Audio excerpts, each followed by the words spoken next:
we saw in this month's report is much of what we saw and similar to last month's report, which was really an expectation that we would see a rise in jobs, and yet it is still remaining flat and less job seekers are entering in the marketplace.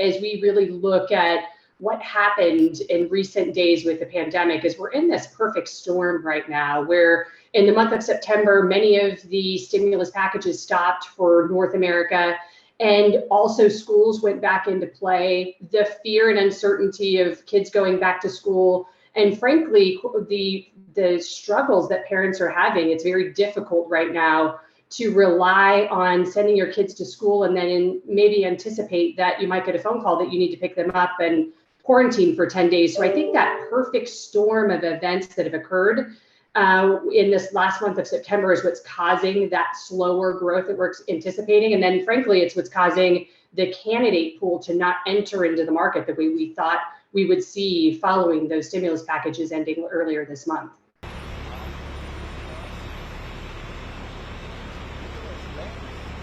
So our statistics are showing that from a job perspective, the demand pre-COVID, so later 2019, is up about 32%. But what we're seeing is that the candidate flow is declining year over year in terms of candidates applying for jobs within our programs is declining at a rate of 19%. And what's fascinating is when you look at the jobs report, I think we need to remember the influx of jobs that came in May, when we saw the jobs report jump in May and the parts of the early summer, many of those jobs have gone unfilled. So the vacancy factor is still very much there. We need to understand that those jobs are still out there. There's less candidates applying for them. So it could, in fact, be a contributing factor to why we're not seeing more jobs flood the marketplace, because there's still just so many unfilled jobs. That is what we're focusing on today. We really need to get people back to work.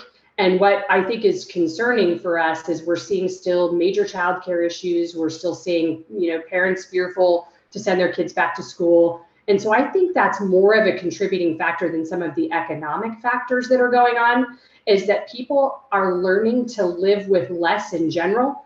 And in fact, I think if we really sit back and watch this next 2 months, we'll see the spike for traditional roles that are holiday or seasonal roles. So we'll see a traditional spike that's cyclical, but what we won't see is truly a flood into the marketplace from candidates until likely post the holidays. So I anticipate we're going to see this not just for economic reasons, but the pandemic is playing a factor along with that perfect storm that I described earlier.